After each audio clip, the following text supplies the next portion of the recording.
the satanic structure, the demonic force of a match that it's been over the years. What are your top five Hell in a Cell matches of all time? Man, I think There's a lot. There's a lot. there's a good amount. There's a good amount. I'll just stop. I'll start from the top and work my way down. So, Mankind Undertaker. I don't think anybody can see something like that. Yeah. It's too much. What they did was just too much. Like that, I think that's the only match where, like, it really looked like someone died. Like it really looked like we wasn't gonna see Mick ever again. The whole Like entire match is probably the realest you can get in WWE. Yeah. Like Mick wasn't supposed to fight again. Yeah. He wasn't supposed to. Like he forced himself to, and he ended up, being able to squeeze a few more magics out after that. But he wasn't supposed to. It was supposed to be it. So I think that one, no one can see it, no one can come close to it. It's too much.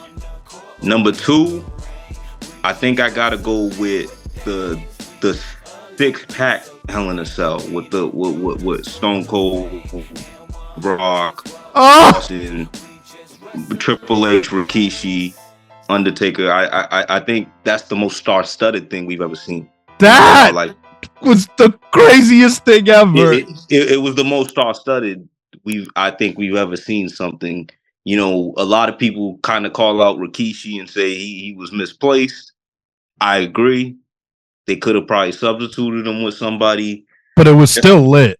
It was still lit though, because Rikishi can perform. Because Rikishi's very underrated when it comes to being in the ring and how he can move and how he can sell for people. So he still pulled it off.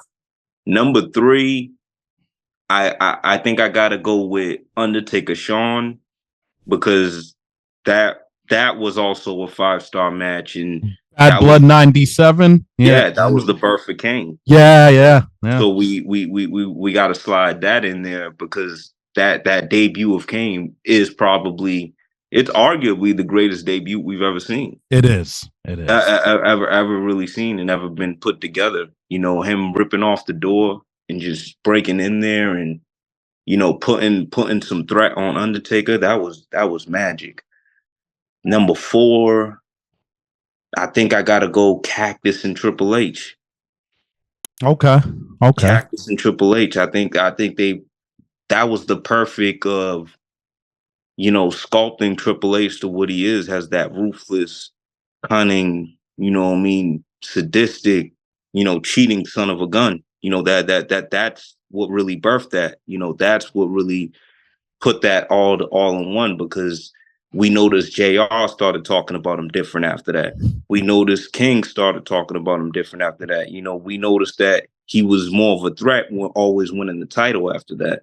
So I think that's another thing I have to slot that at 4. 5.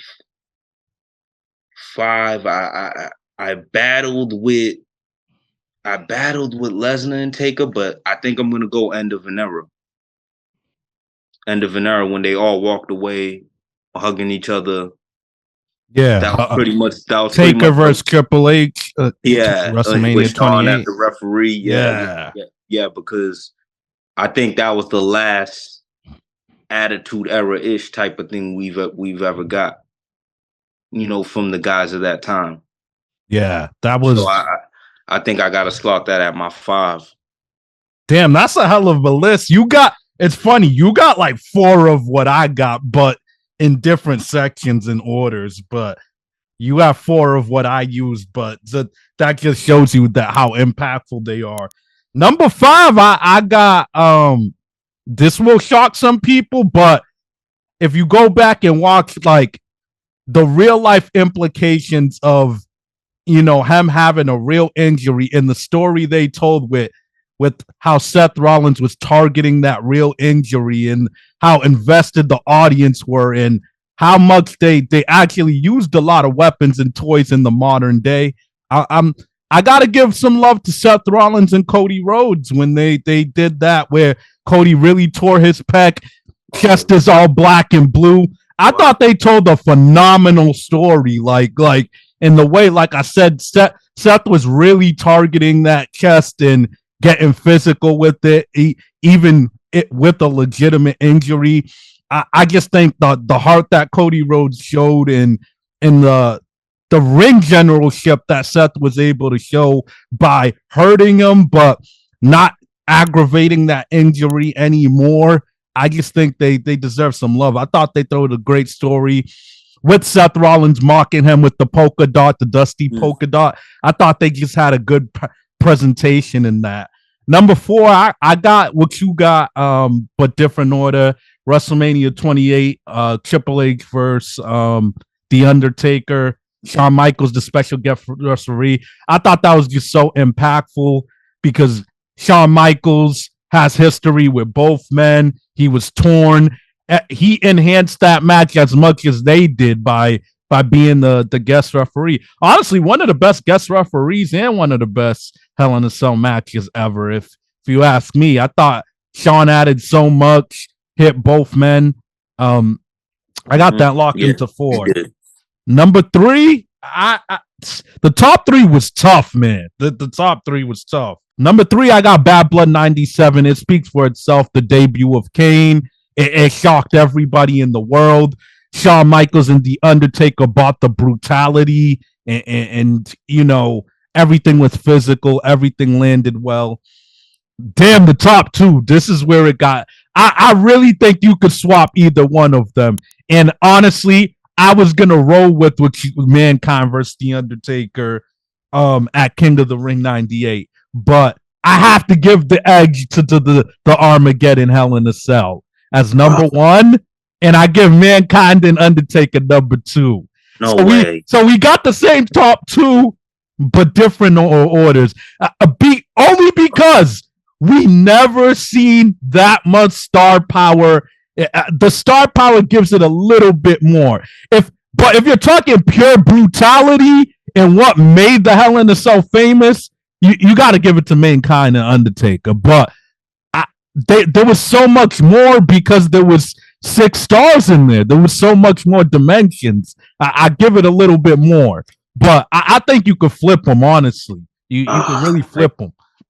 Yeah, that's the only thing I gotta disagree with you, man. I don't think it's flippable. It's tough, man. It's really tough. I don't think it's flippable, man. Because if we want to talk about what wrestling is supposed to do in terms of like killing that disbelief in you, like making you actually look at something from a real perspective, that's the only reason why I don't think it's flippable. I don't think anybody will ever come close to it. Because even the way they started the match, the way they started going straight up to the top, like going straight up. Mm-hmm. You went straight to the most dangerous part, straight to it. So that right there, it's like you automatically thought, damn, these dudes really got beef. And then once he throws them off, and it takes a little while for Mankind to gather himself and get up, it's like, damn, we over here thinking the match is supposed to end right here. It's over. Like it was somebody got to ring the bell. You know, they got to pull them to the back, and it got to be clean. You know, that 6-pack challenge, as much stars as they was, you know, it's hard to really get a full 5-star out of something like that because there's just too much going on.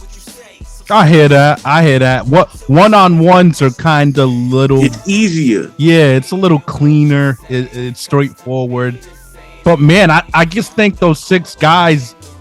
It's hard to do a match like that and have all 6 men look good, and I think they did it. Even though Kurt Angle was the winner, everybody came out still intact. Everybody came out enhanced.